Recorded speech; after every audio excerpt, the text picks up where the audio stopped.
Welcome to Midnight Truth, where peaceful stories guide you into the perfect night's rest. Before we start, take a moment to like this video and subscribe. It helps me bring more soothing stories to you and others who need them. Let me know in the comments where you're watching from and what time it is for you. Now, find your cozy spot, close your eyes, and let's begin this calming journey together. I never thought I'd end up in a place like this. After the divorce finalized last month, I needed a fresh start, something completely different from the suburban hell I've been living in for years. That's how I found myself standing in front of 47, Blackthorn Lane, an old Victorian house that looked like it had been plucked straight out of a Gothic novel. The realtor said it was a steal at $850 a month, and I couldn't argue with that, not on my newly halved income. The house creaked as I pushed open the front door, the sound echoing through what felt like miles of empty space. My footsteps echoed on the hardwood floors as I dragged my suitcases inside. The air smelled musty, like old books and damp wood, but there was something else underneath, a faint metallic tang that made my nose wrinkle. I told myself it was just the pipes or maybe some leftover cleaning product from the previous tenants. Unpacking took most of the afternoon. The house was bigger than it looked from the outside. 2 stories with 3 bedrooms upstairs and a kitchen that still had the original tin ceiling tiles. Everything about it screamed old, but in a charming way, or so I tried to convince myself. The windows were tall and framed with heavy velvet curtains that probably hadn't been washed since the 70s. The wallpaper in the hallway was peeling at the corners, revealing layers of different patterns beneath. As evening fell, I realized how quiet it was. Too quiet. In my old neighborhood, you'd always hear cars passing by or neighbors talking. Here, the silence was absolute, broken only by the occasional groan of the house settling. I made myself dinner, instant noodles because I hadn't bothered to unpack much beyond the essentials, and ate it sitting at the kitchen table, staring out the window at the overgrown backyard. The first strange thing happened around 10 o'clock. I was brushing my teeth in the upstairs bathroom when I heard it. A soft creak, like someone shifting their weight on the floorboards. It came from downstairs. My heart skipped a beat, but then I remembered I'd left a window open in the living room. Probably just the wind, I told myself, rinsing my mouth and heading back to my bedroom. Sleep didn't come easily that night. Every time I started to drift off, another sound would jolt me awake. The house settling, branches scraping against the windows, the distant hoot of an owl. At one point, I could have sworn I heard footsteps walking past my door, but when I opened it, the hallway was empty. The wooden floor was cold beneath my bare feet, colder than it should have been on a summer night. By morning, I convinced myself it was all in my head. Stress from the move, lack of sleep, too much caffeine. I made a pot of coffee and sat at the kitchen table, watching sunlight stream through the dirty windows. That's when I noticed the calendar still hanging on the wall. July 1992. Someone had circled the date August 15th in red pen and written, "Don't forget," in all caps. The handwriting was shaky, almost frantic. I tore the page down and threw it away, telling myself it was just some old tenant's reminder about a dentist appointment or a birthday. But as I watched the paper disappear into the trash can, I couldn't shake the feeling that I'd just erased something important, something I wasn't supposed to forget. It wasn't until the second day that I met Mrs. Hargrove. She appeared at my doorstep around noon, balancing a plate of cookies that looked suspiciously store-bought beneath her wrinkled hands. Her gray hair was pulled back in a tight bun, and her eyes seemed to bore right through me as she introduced herself. "Welcome to Blackthorn Lane," she said, her voice carrying that peculiar mix of southern hospitality and thinly veiled judgment. "I've lived next door for 42 years. Seen plenty of folks come and go from that house." She nodded toward my new home, her lips pursing like she just tasted something sour. The cookies were terrible, stale and overly sweet, but I forced myself to eat one while she talked, mostly about the weather, how the neighborhood had changed, how nice it was to see someone finally moving into 47 after it had sat empty for so long. But then she leaned forward, her voice dropping to a conspiratorial whisper. "You know, dear, that house is quite the history. Back in 63, old Mrs. Whitaker lived there. Nice enough lady, kept to herself mostly, until that summer, anyway." She paused. taking a sip of the tea I'd hastily brewed. Started seeing things. She did, talking to people who weren't there. One night, the whole neighborhood heard her screaming. Police found her in the basement, rocking back and forth, muttering about the others. My throat tightened around my second bite of cookie. The police report said it was just stress. Breakdown, they called it. But those of us who knew, she trailed off, shaking her head. Well, let's just say we started noticing things after that. Lights on at odd hours. Strange noises. Folks coming and going at all hours of the night. She reached into her purse and pulled out a small silver charm on a chain. Here, take this. My grandmother swore by it. Keeps away bad vibes, she used to say. The charm was cool in my hand, etched with symbols I didn't recognize. I thanked her, though part of me wanted to laugh at the absurdity of it all. After she left, I spent the afternoon exploring the house more thoroughly. The basement door was in the kitchen, hidden behind a stack of boxes I'd yet to unpack. It creaked ominously as I opened it, revealing steep wooden stairs descending into darkness. The single bulb at the bottom barely illuminated the space. Concrete floor, exposed beams, shelves lined with empty jars. Nothing remarkable, except for the temperature. It was at least 10 degrees colder down here than the rest of the house. I found myself lingering, running my fingers along the workbench that occupied one corner. The wood was scarred with hundreds of tiny cuts and scratches, like someone had spent years whittling away at it. A metal toolbox sat at one end, rusted shut. When I tried to open it, the hinges crumbled to dust in my hands. Back upstairs, I caught movement out of the corner of my eye, just a flicker in the reflection of the living room window. I spun around, heart pounding, but there was nothing there, just the empty room and the fading afternoon light. Still, I couldn't shake the feeling that I was being watched. That night, the house seemed even louder than before. Every creak and groan echoed through the walls, amplified by the oppressive silence outside. I lay in bed listening to what sounded like footsteps pacing the room directly below mine. Steady, deliberate steps that stopped every few minutes, as if whoever was making them was listening too. Around midnight, I gave up on sleep and wandered downstairs. The moonlight streaming through the windows cast long shadows across the living room floor. Everything looked normal, but when I stepped into the kitchen, I noticed something odd. The calendar page I'd thrown away yesterday was back on the wall. August 15th circled in red again. The same frantic handwriting demanding I don't. This time, I didn't tear it down. Instead, I stared at it until my eyes watered, trying to make sense of the chill creeping up my spine. The house groaned around me, its timbers shifting and settling. Or maybe not settling, maybe searching. For what, I couldn't say. But somewhere deep in my gut, I knew this house wanted something from me. The third night was when the pattern started to emerge. I developed a routine. Wake up around 2 a.m. to the sound of footsteps, lie in bed paralyzed with fear until they stop, then eventually drift back to sleep only to repeat the cycle hours later. But this night was different. This night, the house spoke to me. It began with the smell, that metallic tang again, stronger now, filling the air like blood on cold steel. I sat up in bed, my heart pounding as the scent triggered something primal in my brain. The footsteps were closer tonight, right outside my door. Each step resonated through the floorboards, vibrating through my mattress. 13 steps, always 13. Then silence. I counted my breaths in the dark, waiting for whatever came next. The air shifted, growing impossibly cold. My breath fogged in front of me as I watched the doorknob turn slowly, methodically. The rational part of my brain screamed that I should run, but my body refused to obey. The door creaked open, revealing nothing but darkness beyond.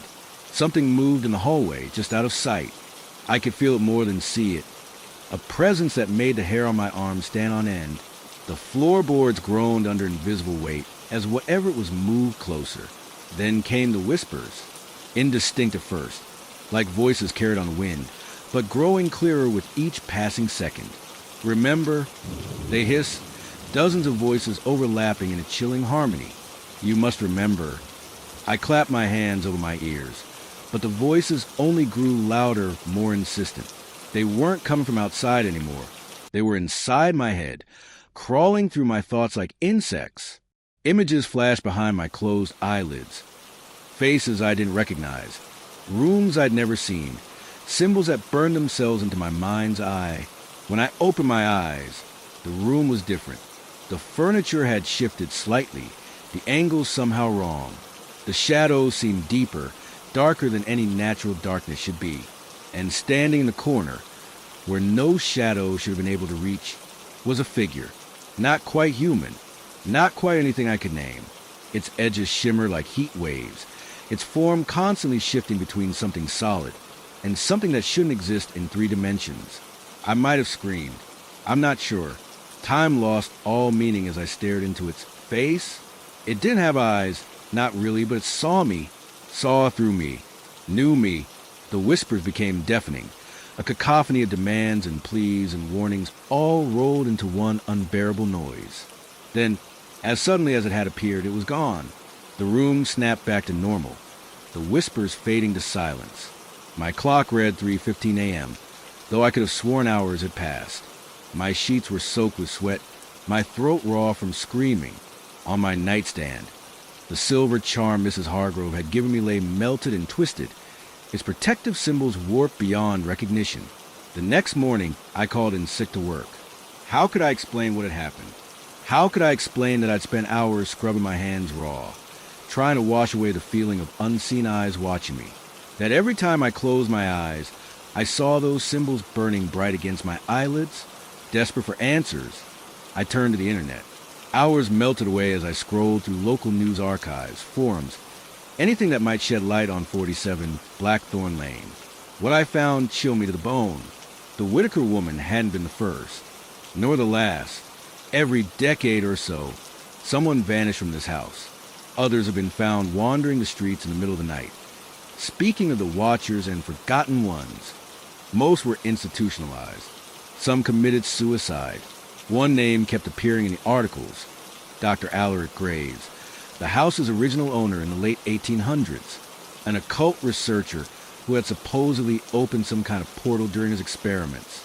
The details were sketchy, buried beneath layers of time and censorship, but the pattern was clear. Every incident occurred within days of August 15th. I checked the calendar again. Today was August 12th. The library was a 15-minute drive from my house, housed in an old brick building that smelled of mildew and ancient paper. The librarian, a wiry man with glasses perpetually sliding down his nose, raised an eyebrow when I asked about Dr. Alaric Graves. "You're not the first to ask about him," he said, leading me to a restricted section in the basement. Most don't come back for seconds. He unlocked a glass case and handed me a leather-bound journal, its pages yellowed and brittle. This is a copy of Graves' personal notes. The originals are in a private collection. Read quickly. These things have a way of finding their owners. I spent hours poring over the journal, the words blurring together as the fluorescent lights buzzed overhead. Graves' obsession with the occult was evident from the first page. Detailed diagrams of rituals, sketches of symbols that made my skin crawl, and endless theories about dimensions beyond our own. He believed that certain houses, built on specific ley lines, could act as conduits between worlds. "The house becomes a vessel," he wrote in his spidery handwriting, "a doorway that opens wider with each passing year, each new occupant adding their energy to the threshold. August 15th marks the convergence, when the veil thins and they can cross over." The entries grew more erratic as the months passed. He documented strange occurrences, objects moving on their own, temperatures dropping inexplicably, voices calling his name from empty rooms. But it was the final entry that made my blood run cold. "They are teaching me, showing me things beyond comprehension. The price is high, but worth it. Tomorrow, I will complete the ritual. If you find this journal, know that you are being watched. They know you're reading this now. Remember what I have shown you. Remember the path." The librarian found me hours later, still staring at those final words. "You look like you've seen a ghost," he said, though his tone suggested he wouldn't be surprised if I had. I asked about the ritual, but he just shook his head. Some doors, once opened, can never be closed. Graves learned it the hard way. Driving home, I couldn't shake the feeling that the journal had changed something fundamental about me. My hands trembled on the steering wheel, and the symbols from the book kept flashing in my mind, rearranging themselves into patterns I instinctively understood but couldn't articulate. When I parked in front of my house, I noticed something new. The paint above the front door was peeling away to reveal carvings beneath, symbols exactly like those in Graves' journal. Inside, everything felt different. The air was heavier, charged with static electricity that made my hair stand on end. In the living room, the furniture had shifted again, forming a perfect circle around a spot on the floor where the boards had begun to warp and buckle. At the center of this distortion, something dark was seeping through. Not a shadow, but something alive, pulsing with malevolent energy. I backed away slowly, but the darkness followed, spreading across the floor like spilled ink. The whispers returned, louder this time, more insistent. They weren't just in my head anymore. They filled the room, bouncing off the walls in a chorus of desperate pleas and angry demands. I could understand some of the words now, fragments of languages I'd never studied but somehow knew. Complete the work, they urged. Open the door. Let us through. In that moment, I understood what Graves had done, why he'd sacrificed everything. The knowledge flooding my mind wasn't just information, it was power. Power to see beyond the veil, to communicate with beings that existed in spaces humans weren't meant to comprehend. Power that came at a terrible cost. The darkness reached my feet, cold tendrils wrapping around my ankles. I stumbled backward, falling into the circle of furniture. The symbols carved into the doorframe began to glow, casting the room in an eerie light that made my reflection in the window seem wrong somehow, stretched thin, like reality itself was bending around me. I knew then that I had two choices: finish what Graves had started, or spend the rest of my life running for what I'd already unleashed. The darkness retreated when dawn broke, slinking back into the cracks between floorboards like ink bleeding into paper. Exhausted but unable to sleep, I sat at the kitchen table with Graves' journal spread before me, tracing the symbols with trembling fingers. Each touch sent shivers through my body, as if the ink retained some essence of its creator. The symbols weren't random. They formed patterns, sequences that resonated deep within my consciousness like chords struck on a piano. I began cataloging them, organizing the journal's contents into categories: protection symbols, invocation marks, dimensional coordinates. The more I worked, the more coherent the patterns became. By mid-morning, I'd filled pages of my own notebook with translations and observations. The knowledge felt both alien and familiar, as if I was remembering something I'd known in another life. The house responded to my efforts. Where before the creaks and groans had seemed random, now they followed distinct rhythms. The temperature fluctuations became predictable. Icy cold when I worked on invocation marks, warm and humid when I focused on protection symbols. Even the whispers changed, transforming from chaotic noise into structured messages that I could almost understand. But understanding came at a price. With each breakthrough, the visions intensified.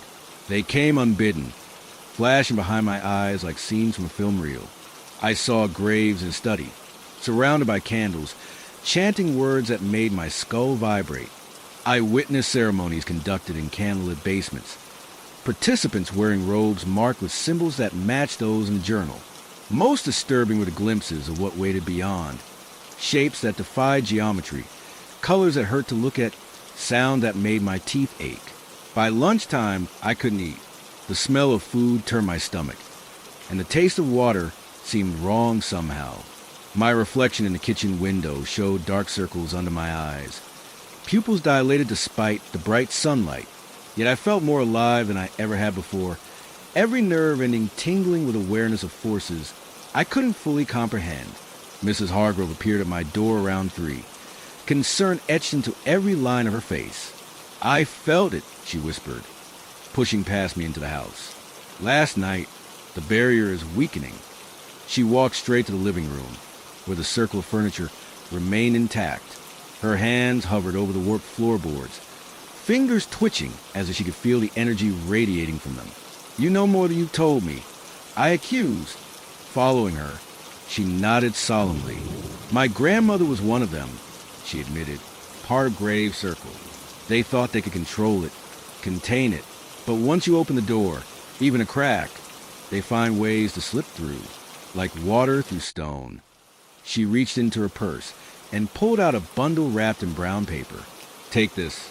It's what's left of the original circle's tools. Maybe they'll help you close what graves opened. Inside the package were implements I recognized from the journal. A bronze athame engraved with protection runes, a crystal sphere clouded with internal fractures, and a small leather-bound book whose pages were filled with handwritten notes in multiple languages. As I touched each item, memories flooded my mind. Not my own, but those of the people who had used them last. Their hopes, their fears, their final moments. Night fell too quickly. The house grew restless, its energy building like a storm front. I sat up in the living room, arranging the tools according to diagrams in the journal. The symbols on the doorframe glowed brighter with each piece I placed, casting the room in an otherworldly light. The whispers returned, louder and more insistent, forming words I could finally understand. They hunger, they said. They watch. They wait. I lit the candles, positioning them to form a pinnacle within the existing circle of furniture. The air thickened, becoming difficult to breathe. Shadows danced along the walls, independent of the candle flames. From the basement came a sound like stone grinding against stone, followed by a low, continuous hum that vibrated through the floorboards. Mrs. Hargrove stood in the doorway, clutching her rosary beads. "It's starting," she warned. "Once you begin, there's no turning back." I nodded, opening the leather-bound book to the marked page.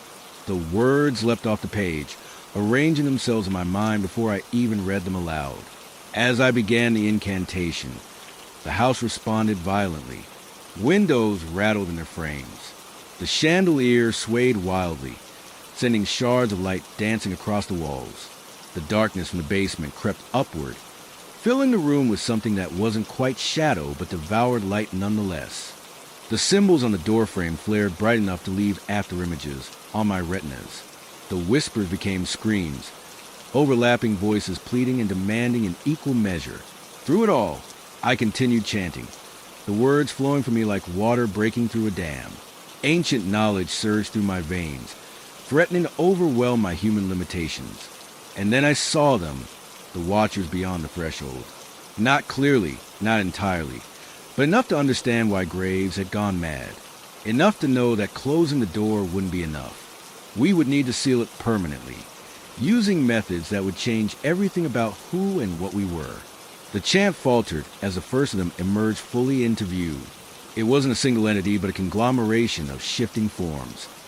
Humanoid shapes that melted and reformed like wax figures left too close to flame.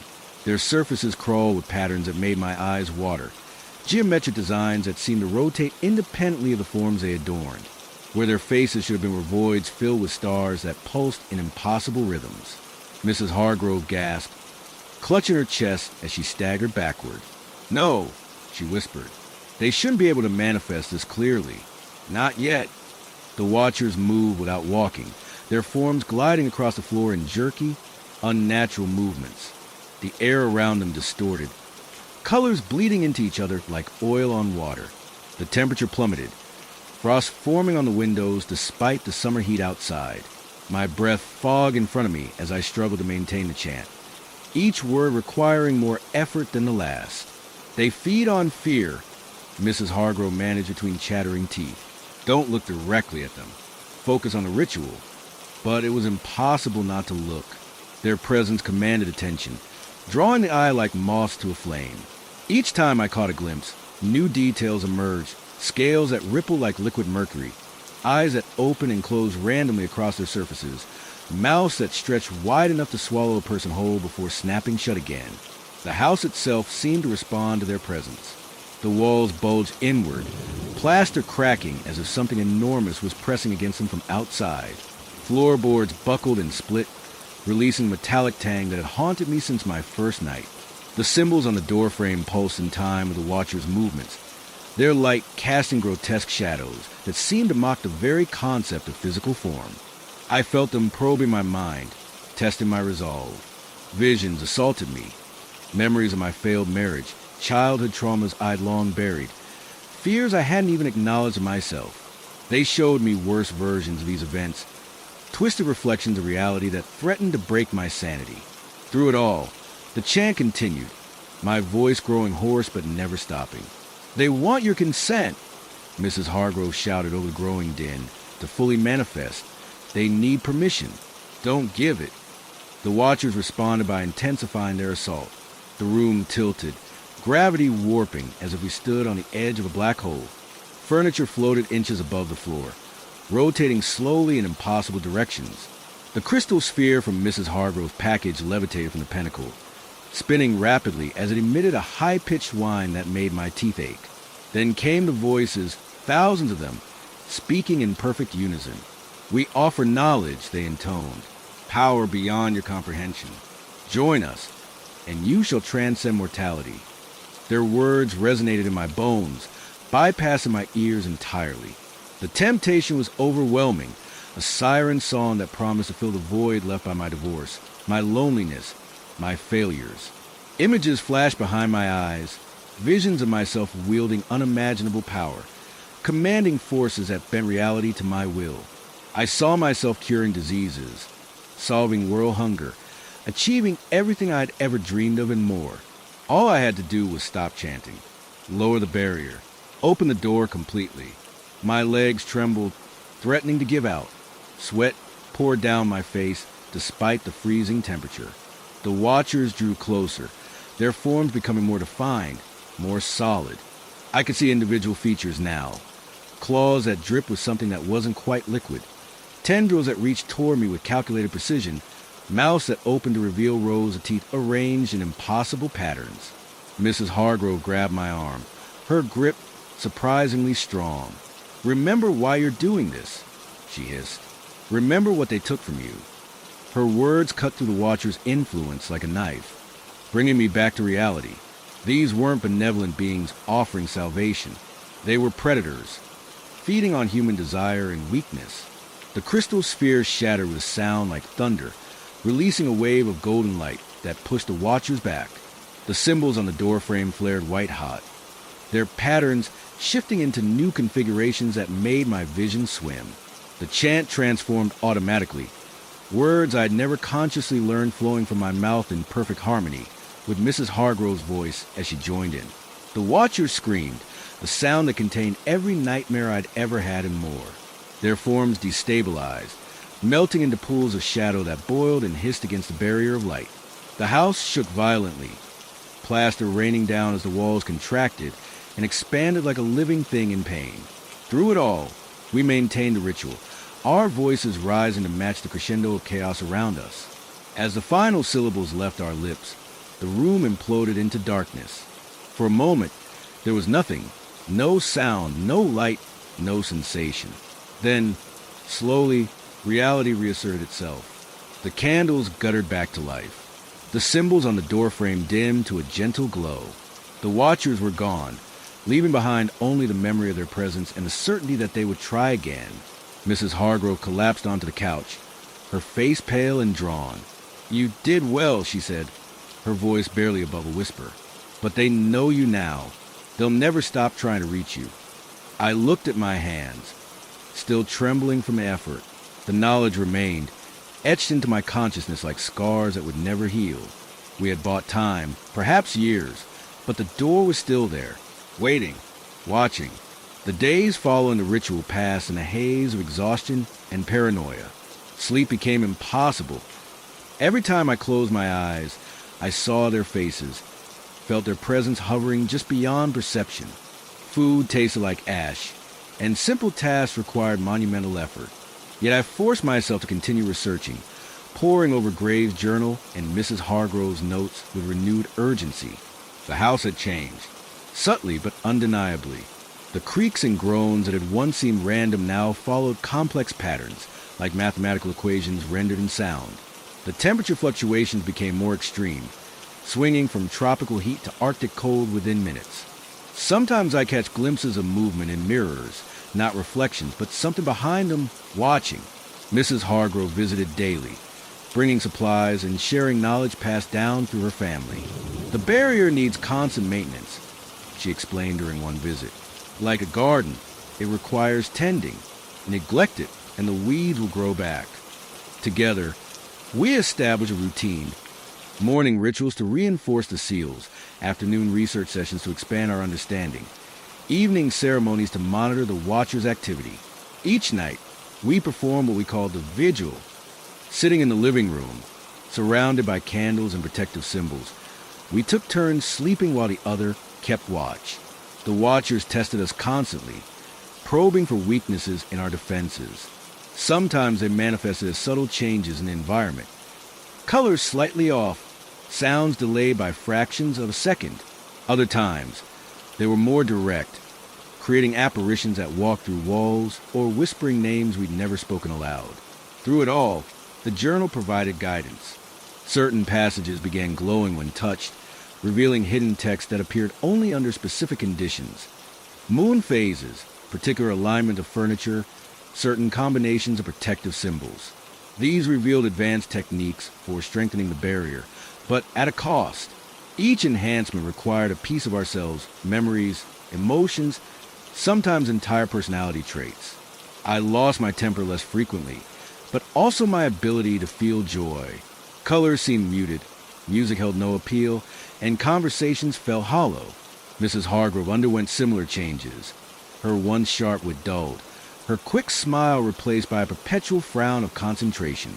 We were becoming something other than human, trading pieces of our humanity for the power to maintain the barrier. The Watchers grew more aggressive. They began manifesting physical effects, bruises that appear without cause, cuts that heal backward, objects that change shape when looked at directly. Once, I woke to find my reflection in the mirror, smiling while I slept, its eyes wide open and tracking movement in the room. It took hours of chanting and symbol drawing to banish it. Our research uncovered disturbing patterns. The dates of previous incidents aligned with celestial events, solar eclipses, planetary alignments, meteor showers. Each occurrence had weakened the barrier slightly, allowing more of their influence to seep through. We calculated that another major event was approaching, a supermoon coinciding with a rare planetary alignment on August 15th. Preparations consumed us. We reinforced every seal, added new layers of protection, and stockpiled supplies. The basement became our command center, its cold stone walls providing better insulation against their influence. We mapped the house's energy flows, identifying weak points and reinforcing them with intricate patterns of salt, iron filings, and herbs. Yet despite our efforts, the house continued to change. Doors appeared where none had been before, leading to rooms that defied physics. Spaces larger inside than out, staircases that looped back on themselves, windows that showed landscapes from other dimensions. The symbols on the doorframe multiplied, spreading across walls and ceilings, glowing brighter with each passing day. During one particularly intense manifestation, we discovered something new. The Watchers weren't just trying to break through. They were communicating. Their attempt to penetrate the barrier created patterns, like ripples in water, that carried information, working together. We began deciphering these messages, piecing together fragments of their language. What we learned terrified us. They weren't merely seeking passage. They were evolving. Each failed attempt taught them more about our world, our minds, our defenses. They were adapting, developing new strategies, becoming more sophisticated in their attacks. Worse, they were learning to mimic us, copying our behaviors, our speech patterns, our very thoughts. By August 14th, we were ready. The house bristled with protective wards, every surface covered in overlapping symbols. Supplies were stacked neatly in the basement, including emergency provisions Mrs. Hargrove insisted on gathering. We reviewed our plan one last time, a complex ritual combining elements from both our traditions, designed to temporarily strengthen the barrier during the cosmic event. As we prepared for bed, knowing sleep would be impossible, Mrs. Hargrove grasped my hand. "Whatever happens tomorrow," she said, her voice steady despite the fear in her eyes, "remember that we chose this. We're not victims, we're guardians." Her words should have comforted me, but instead they filled me with dread, because deep down I knew that being a guardian meant sacrifice, and I wasn't sure how much more of myself I had left to give. August 15th dawned with an unnatural stillness. The house, usually alive with creaks and groans, remained silent as if holding its breath. Outside, birds didn't sing, and even the wind seemed hesitant to stir the trees. Mrs. Hargrove and I exchanged grim looks as we prepared for the day's ritual, our movements precise and mechanical from weeks of practice. We began at sunrise, performing preliminary ceremonies to align our energies with the approaching celestial event. Each step felt heavier than before, the air thick with anticipation. The symbols on the walls pulsed in time with our chanting, their light growing brighter as the sun climbed higher in the sky. By noon, the entire house vibrated with contained energy, every surface humming like a tuning fork. The first signs of trouble appeared at 1:30. The temperature dropped suddenly, frosting the windows despite the summer heat. The watchers began their assault earlier than expected, testing the barrier with increasing aggression. Shadows lengthened unnaturally, pooling in corners and stretching toward us with questing tendrils. The air grew heavy, making each breath feel like inhaling wet cotton. At 2 o'clock, we descended to the basement, where the main ritual circle waited. The space had transformed overnight, walls now covered in crystalline growths that refracted light into rainbows, floor etched with intricate patterns that seemed to shift when looked at directly. At the center stood an altar constructed from pieces of the original circle's tools, including what remained of the shattered crystal sphere. "We need to synchronize perfectly," Mrs. Hargrove instructed, her voice calm but strained. "Any hesitation, any mistake, and they'll exploit it." We took our positions north and south of the altar and began the opening chant. The words flowed differently this time, carrying more weight, more power. Each syllable resonated through the house, causing the very foundation to tremble. As the clock approached 3, the manifestations began. First came the voices, thousands of them speaking in perfect harmony, promising power and knowledge beyond imagination. Then came the illusions, vivid hallucinations that preyed on our deepest fears and desires. I saw visions of my ex-husband begging for forgiveness, of my parents, proud of my accomplishments, of friends I'd lost touch with, welcoming me back into their lives. Through it all, we maintained the chant, our voices rising to match the crescendo of chaos around us. The watchers pressed harder, their forms becoming visible as distortions in the air, heat waves that pulsed with impossible colors, pressure changes that made my ears pop, gravitational anomalies that bent light and twisted perspective. 3 o'clock arrived with a sound like shattering glass. The barrier flexed outward, straining against their combined force. Mrs. Hargrove signaled for the next phase, a complex series of gestures and incantations that required perfect timing. Our movements synchronized perfectly, years of shared experience guiding us through the intricate steps. The watchers responded with fury. The basement walls bulged inward, plaster cracking as something enormous pushed against them from outside. The floor buckled and split, releasing that familiar metallic tang mixed with something far worse, the coppery smell of blood. The crystal formation shattered, sending razor-sharp shards spinning through the air. "Phase 3, Mrs. Hargrove shouted, blood trickling from her ears where the pressure had ruptured capillaries. We moved to opposite ends of the circle, drawing complex sigils in the air with our athames. The symbols hung there, glowing blue-white, forming a dome protection that barely contained the Watcher's fury. Their forms became visible now, not just suggestions or impressions, but solid manifestations that defied description. Geometry twisted and folded in on itself. Colors bled into each other. Sounds became visible as rippling waves. They reached toward us with appendages that shouldn't exist in three-dimensional space, their movements violating every law of physics. The final phase required us to merge our consciousness, to become a single entity for the duration of the ritual. We clasped hands across the altar, our eyes locking as we began the concluding chant. Knowledge flowed between us, lifetimes of experience, generations of wisdom, all focused on maintaining the barrier. The strain was immense, threatening to tear apart our very souls. Time lost meaning. Seconds stretched into eternity as we poured everything we had into the ritual. Memories surfaced and dissolved. Childhood dreams, lost loves, forgotten fears. Pieces of ourselves shredded away, feeding the barrier's strength. The watchers screamed, their voices containing every horror imaginable and more. Then, Just when I thought I couldn't hold on any longer, something shifted.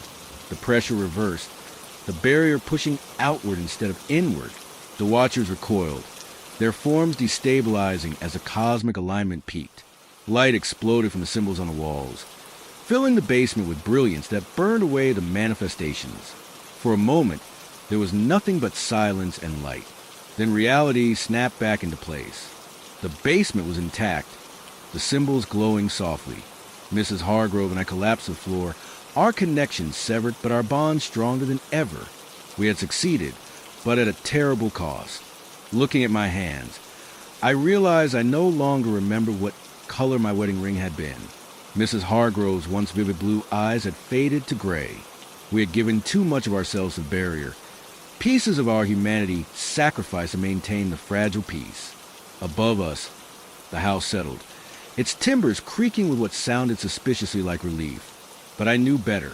The watchers were still there, waiting, watching, and they had learned from our victory. The aftermath left us both changed in ways neither of us fully understood.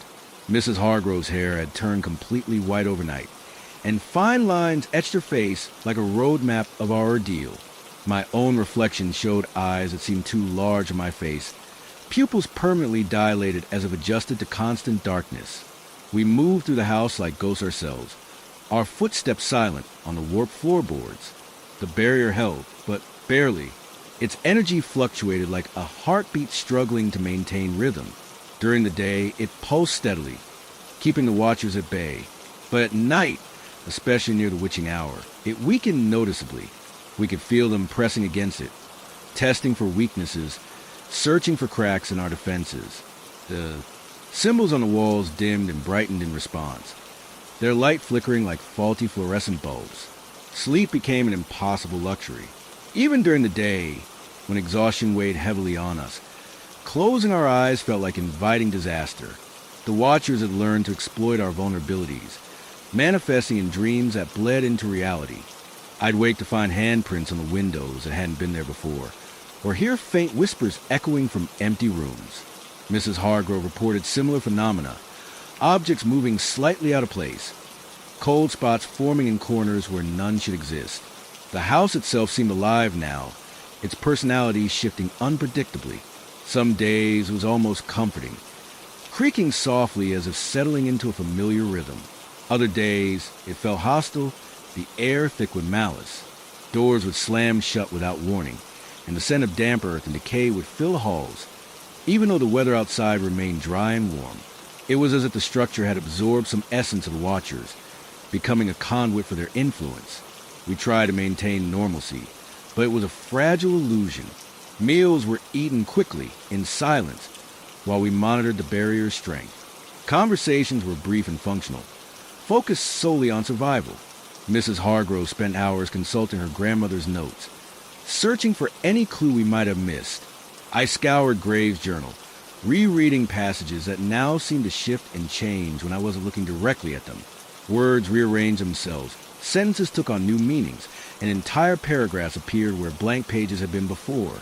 One evening, as twilight settled over the neighborhood, I noticed something strange about the symbols carved into the doorframe. They weren't just glowing, they were growing. Tiny cracks radiated outward from each mark, spreading across the wood like veins. I called Mrs. Hargrove over, and together we watched as the patterns expanded, consuming more of the frame with every passing second. The house groaned in protest, the sound deep and resonant, as if its very bones were being stretched. "It's adapting," she whispered, her voice trembling. "The barrier is integrating with the house, making it part of the seal. But at what cost?" I asked, running my fingers along the newly formed carvings. They felt warm, almost alive, pulsing faintly beneath my touch. "This isn't sustainable. The house can't handle this kind of strain forever." She didn't answer, but her expression said enough. We both knew the truth. The barrier wasn't just holding back the watchers. It was transforming everything it touched. The house, the symbols, even us. We were all becoming something else. Something neither fully human nor entirely otherworldly. That night, the manifestations grew worse. Shadows danced along the walls, twisting into shapes that mocked human forms. Eyes appeared in the darkness, unblinking and malevolent, watching us from every corner of the house. The temperature plummeted, frost creeping up the windows despite the summer heat. And then came the footsteps, slow, deliberate, and far too heavy to belong to anything mortal. Mrs. Hargrove and I retreated to the basement, where the barrier's energy was strongest. We sat cross-legged on the floor, chanting softly to reinforce the seals. But no matter how many times we repeated the incantations, the pressure continued to build. It felt like standing under a waterfall, the weight of unseen forces pressing down on us until breathing became an effort. At midnight, the barrier shattered. It happened so suddenly that we barely had time to react. One moment, the symbols were glowing steadily, their light casting eerie shadows across the room. The next, they exploded in a burst of blinding brilliance, sending shards of crystalline energy ricocheting off the walls. The air crackled with static electricity, raising the hairs on my arms and neck. A deafening roar filled the space, drowning out all other sounds. And then they were here, not just the Watchers, but something worse, something older. Their forms were indistinct, shifting constantly between states of being and non-being. Colors that shouldn't exist pulsed within their outlines, bleeding into the air around them. They moved without walking, gliding through solid objects as if they weren't there. Their presence warped reality itself, bending light and distorting perspective until the basement seemed to stretch infinitely in all directions. Mrs. Hargrove grabbed my arm, pulling me toward the altar. "We need to reset the circle," she shouted, her voice barely audible over the cacophony. Quickly, we scrambled to redraw the protective sigils, our hands shaking as we traced the intricate patterns in the air. The Watchers closed in, their forms solidifying with each passing second. Claws scraped against the floor, leaving trails of scorched wood in their wake. Mouths opened wide enough to swallow us whole, revealing rows of teeth that shifted and rearranged themselves like living puzzles. Just as the last symbol snapped into place, the Watchers lunged. Time slowed to a crawl as they collided with the barrier, their momentum halted by an invisible wall of energy. The impact sent shockwaves rippling through the room, knocking us off our feet. For a moment, everything froze. The Watchers poised mid-attack, their forms contorted in agony as the barrier burned away portions of their substance. Then the backlash hit. The force of the collision reverberated through the house, shaking it to its foundation. Plaster rained down from the ceiling, and the walls groaned as if straining against some immense weight. The symbols on the floor flared brighter than ever, their light searing into my retinas even through closed eyelids.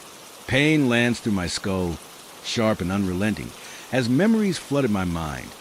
Flashes of past rituals, fragments of forgotten knowledge, glimpses of futures yet to come. When the chaos subsided, the basement was unrecognizable. The walls were scorched black, the floor cracked and buckled. The altar lay in ruins, its components reduced to ash. Mrs. Hargrove and I clung to each other, gasping for breath as the barrier reformed around us, weaker but still intact. "They're learning," she murmured, her voice hollow. "Every time we push them back, they adapt. Next time..." She didn't finish the sentence. She didn't need to. We both knew the truth. The barrier wouldn't hold forever. Each confrontation weakened it further, chipping away at its foundations until eventually it would collapse entirely. As dawn broke, casting pale light through the shattered windows, I realized something else had changed. The house no longer felt like a prison. It felt like a tomb, and we were its unwilling caretakers, trapped between worlds, waiting for the inevitable end. In the days following the barrier's collapse and subsequent reconstruction, I began noticing gaps in my memory.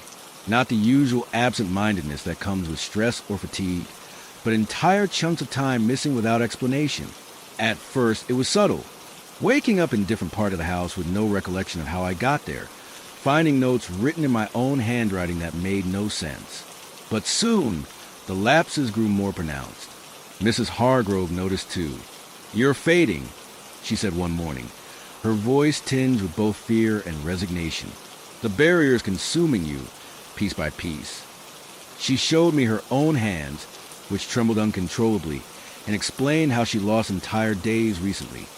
waking up with unfamiliar bruises or burns on her skin. The house mirrored our deterioration.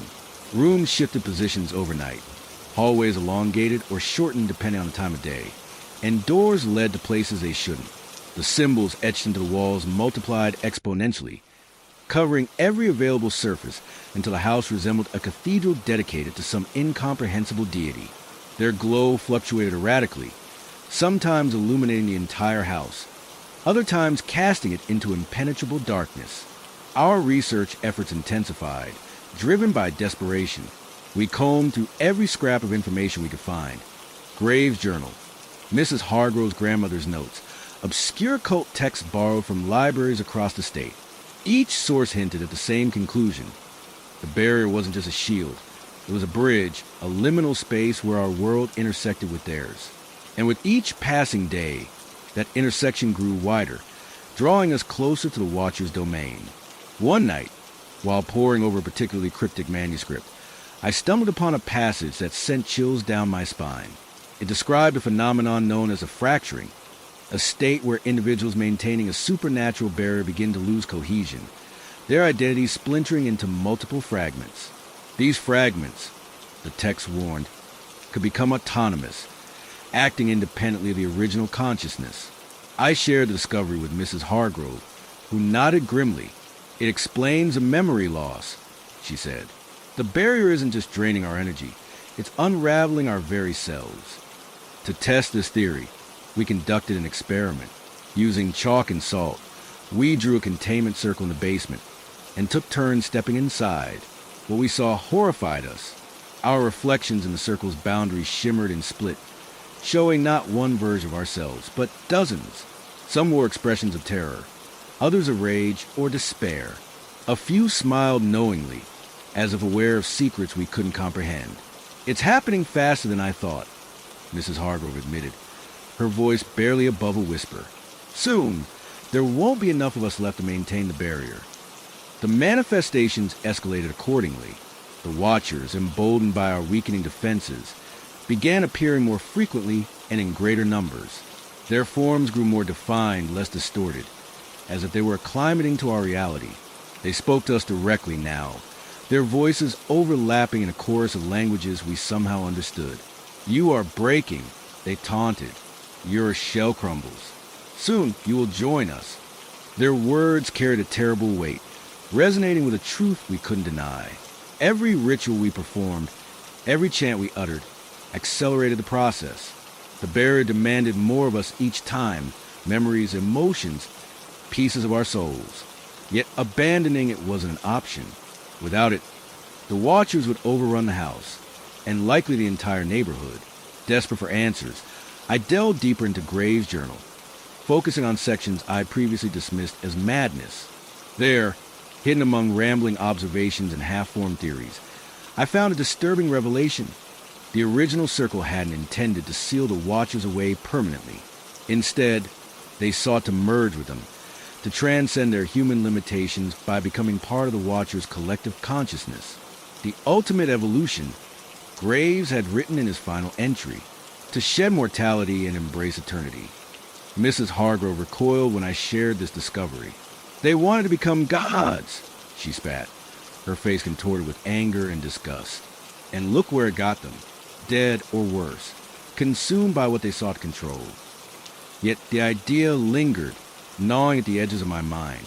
If the Watchers represented a higher state of existence, perhaps merging with them wasn't annihilation, but transformation. The thought terrified me, but also intrigued me in ways I couldn't articulate. Was this what Graves had experienced in his final moments? Had he glimpsed eternity and chosen to step into it willingly? These questions haunted me as the days passed, each bringing new challenges and revelations. The barrier continued to weaken, requiring increasingly complex rituals to maintain. Mrs. Hargrove and I argued frequently, our fragmented selves clashing over strategies and priorities. Sometimes I caught glimpses of her, or versions of her, watching me from shadows, their eyes filled with pity or accusation. One evening, as we prepared for another vigil, I noticed something alarming. The symbols on the walls had begun to bleed, dark streaks oozing downward like ink spilled on paper. The liquid pooled on the floor, forming shapes that pulse with unnatural light.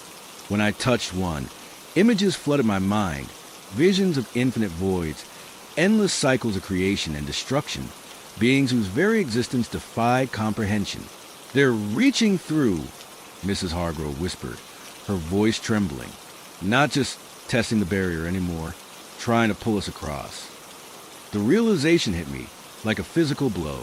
The Watchers weren't content to wait for the barrier to fail. They were actively working to breach it, using our own fractured identities as conduits. Every fragment of ourselves that drifted away made the barrier thinner, more permeable, until eventually there would be nothing left to hold them back. That night, as we performed the ritual, I felt them inside my mind, probing, searching, coaxing. Their voices blended with my thoughts, offering promises of power and understanding beyond human capacity. For a moment, I considered giving in, letting them take what remained of me. What did it matter, really? Mortality was fleeting, fragile. Why cling to it when eternity beckoned? But then I remembered Mrs. Hargrove's words. We chose this. We're guardians. Guardians of what exactly? Humanity? Reality? Or just ourselves? Clinging desperately to the illusion of control? The ritual ended abruptly when the symbols on the walls erupted in flames, burning away layers of plaster to reveal carvings beneath. Ancient runes that glowed with a light unlike anything I'd seen before. They pulsed in time with the Watcher's chants, creating harmonics that vibrated through the house like a tuning fork. "We've triggered something," Mrs. Hargrove said, her voice barely audible over the din. Something old, something powerful. As dawn approached, the house fell silent, the runes fading into dormancy. But the damage was done. The barrier had shifted, its nature altered fundamentally. No longer just a shield, it had become a gateway, a threshold between worlds that neither fully closed nor fully opened. And somewhere deep within me, I felt the first stirrings of acceptance. Not surrender, but acknowledgement. The Watchers weren't just outside anymore. They were inside us, part of us, woven into the fabric of our fractured identities. The question wasn't whether we could stop them, but whether we could learn to coexist, to balance the scales without tipping them completely. As sunlight filtered through the broken windows, casting long shadows across the ruined basement, I realized we'd reached a turning point.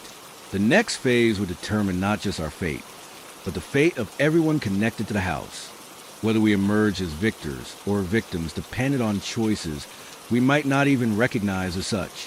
The days blurred together, each one marked only by the waxing and waning of the barrier's strength.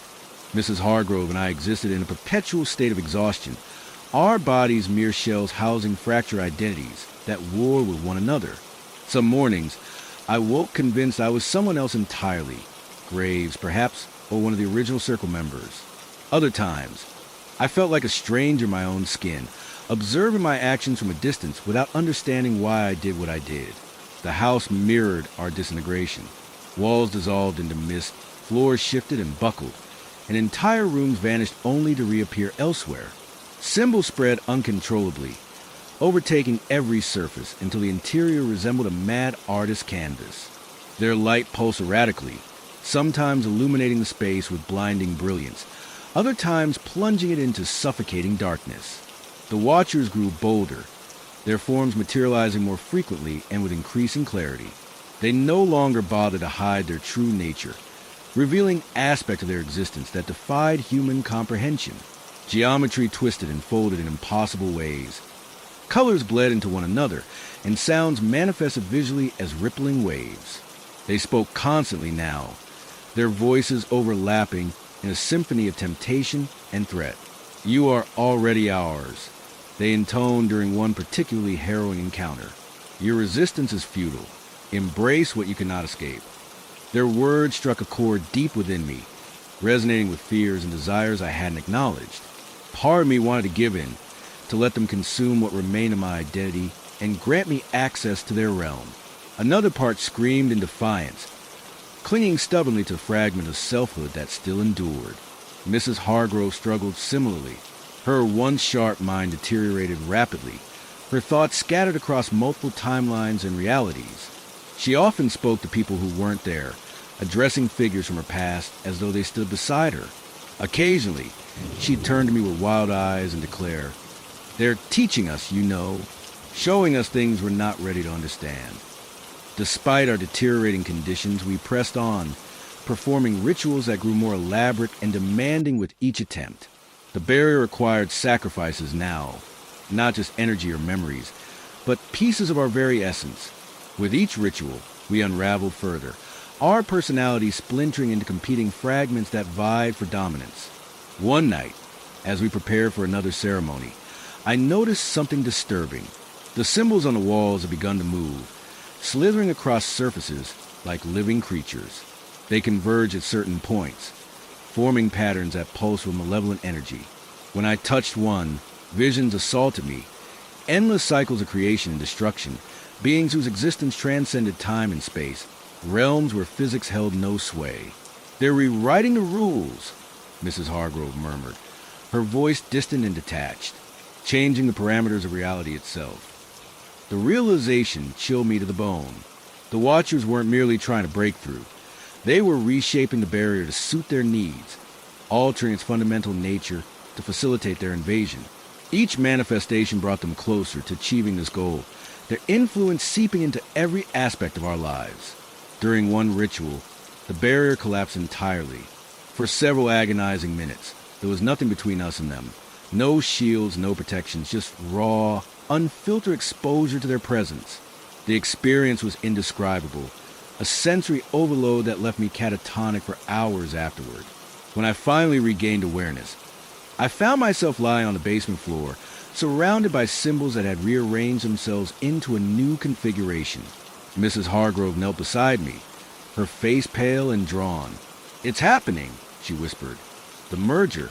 We're becoming part of them." Her words sent panic coursing through me, but also a strange sense of inevitability. Deep down, I knew she was right. Resistance was futile. The Watchers had already infiltrated our minds, blending their consciousness with ours until the boundaries blurred beyond recognition. Every ritual we performed accelerated the process, drawing us inexorably toward a fate we couldn't avoid. Yet even as acceptance dawned, a spark of defiance remained. Perhaps it was pride or fear or sheer stubbornness, but I refused to go quietly into whatever awaited us. There had to be another way, some means of preserving our humanity, while acknowledging the Watcher's presence. If Graves and his circle had sought transcendence, maybe we could find balance instead, a middle ground where neither side dominated completely. With renewed determination, I threw myself into research, scouring every resource at our disposal for clues. Mrs. Hargrove joined me, her fragmented mind occasionally offering insights that defied logic but proved invaluable. Together, we pieced together a plan, a desperate gamble that might either save us or destroy us utterly. The ritual required everything we had left, every ounce of strength, every shred of identity, every remaining fragment of soul. We prepared meticulously, gathering tools and materials, reinforcing the house's structure to withstand the impending storm. As midnight approached, we descended to the basement, where the barrier's remnants flickered weakly. "This is it," Mrs. Hargrove said, her voice steady despite the fear in her eyes. "Whatever happens next, we face it together."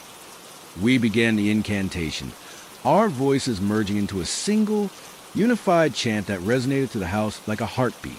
The symbols responded immediately, glowing brighter and brighter until the entire basement was bathed in searing light.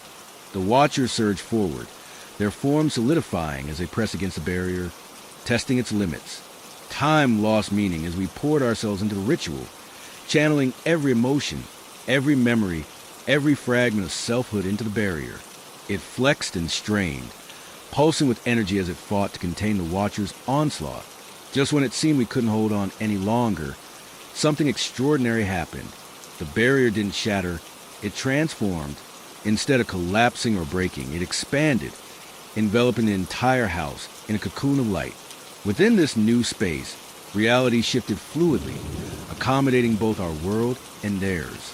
The Watchers paused, their forms stabilizing as they regarded us with expressions that might have been curiosity or approval. For a moment, everything balanced perfectly. Human and Watcher, mortal and eternal, coexisting in fragile harmony. Then, Slowly, the barrier began to contract, drawing the watchers back into their realm, while leaving traces of their essence behind. The house settled into a new equilibrium, its walls humming with contained energy. Mrs. Hargrove and I collapsed to the floor, drained but alive. Our identities felt different, reshaped by the experience but still intact. We had survived, not as victors or victims, but as something between, guardians perhaps of a threshold that would never fully close but might, remain stable. As dawn broke, casting golden light through the shattered windows, I realized the battle wasn't over. The watchers still waited, watching, testing. But for now, we had achieved balance, a tenuous peace that might hold until the next cycle began.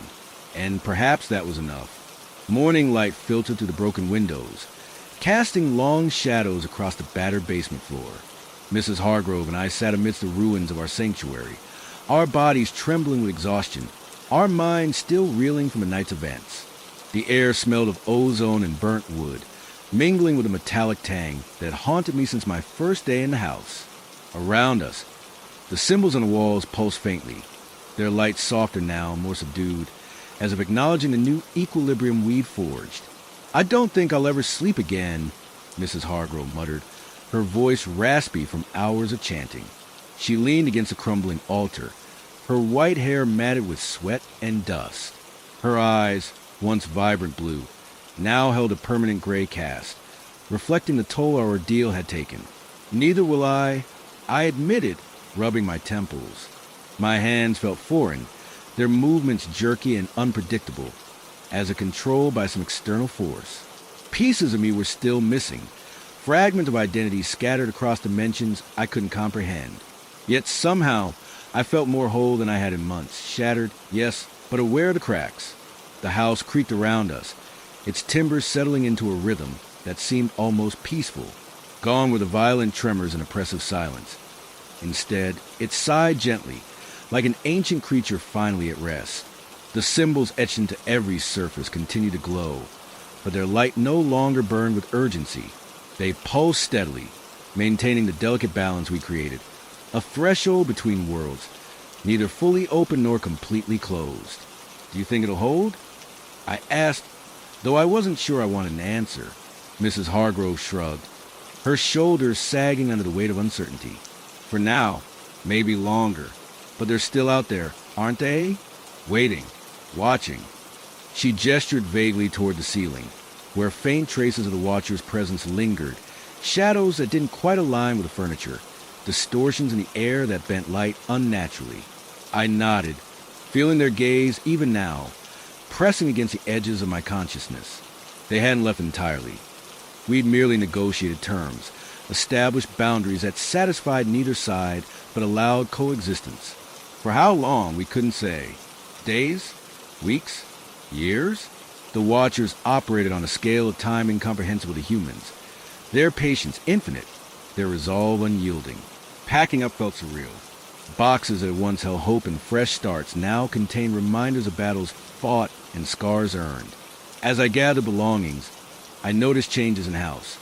Rooms returned to their original configurations, walls smoothed over where symbols had once bled. Windows repaired themselves, letting in natural light that hadn't graced the interior in months. It was as if the structure itself was healing, shedding evidence of our struggle while retaining its newfound purpose. Mrs. Hargrove helped me carry boxes to my car, her movement slow but deliberate. She looked smaller somehow, diminished by the sacrifices we'd made. "Where will you go?" she asked as I loaded the last box into the trunk. "Away," I replied, glancing back at the house. Its facade appeared ordinary now, just another old Victorian on a quiet street. But I knew better. Beneath its surface, the barrier hummed with contained energy, holding back forces that defied description. Somewhere far from here. Somewhere normal. She nodded, understanding without needing explanations. "Be careful who you tell. About this place, about what happened." Her eyes darted toward the house, then back to me. "Some secrets are safer kept buried." "I know," I said, gripping the steering wheel tightly. Memories flooded my mind, visions of the Watchers, fragments of rituals. echoes of voices promising power and knowledge beyond imagination. I shoved them aside, focusing on the road ahead. Normalcy awaited, however tenuous or illusory it might be. As I drove away, the rear-view mirror showed the house shrinking in the distance. For a moment, everything seemed fine. The sun shining brightly, birds chirping, neighbors going about their routines. Then, just as I turned the corner, something caught my eye. In the upstairs window, a figure stood silhouetted against the light, its form shifting and unstable, like heat waves rising from asphalt. It raised a hand, not in farewell, but in acknowledgement, recognition. My foot slipped off the accelerator, and the car coasted to a stop, heart pounding. I stared at the empty road ahead, unable to look back. The barrier held, for now, but the watchers remained, their presence woven into the fabric of the house, into the symbols carved into its walls, into the very air I'd breathed for months. And somewhere deep inside me, fragments of their consciousness lingered, waiting. I forced myself to drive on, gripping the wheel until my knuckles turned white. The radio crackled to life unexpectedly, static resolving into faint whispers that sounded disturbingly familiar. Waiting. Remember. Come back. I switched it off, but the voices persisted, echoing in my mind like distant thunder. The house had changed me, fractured me, left pieces of itself embedded in my soul. Wherever I went, whatever I did, part of it, and them would always be with me. Behind me, 47, Blackthorn Lane stood silent and still, its windows dark, its secret safe, for now. But as I merged onto the highway, heading toward a future uncertain and undefined, I couldn't shake the feeling that the barrier wasn't just holding back the watchers. It was holding something else too, something ancient, patient, and hungry, something that had tasted freedom and wouldn't forget. The road stretched endlessly before me, lined with trees that swayed gently in the breeze. Yet every shadow seemed darker, every rustle louder, every silence heavier, because somewhere out there the watchers waited, and they remembered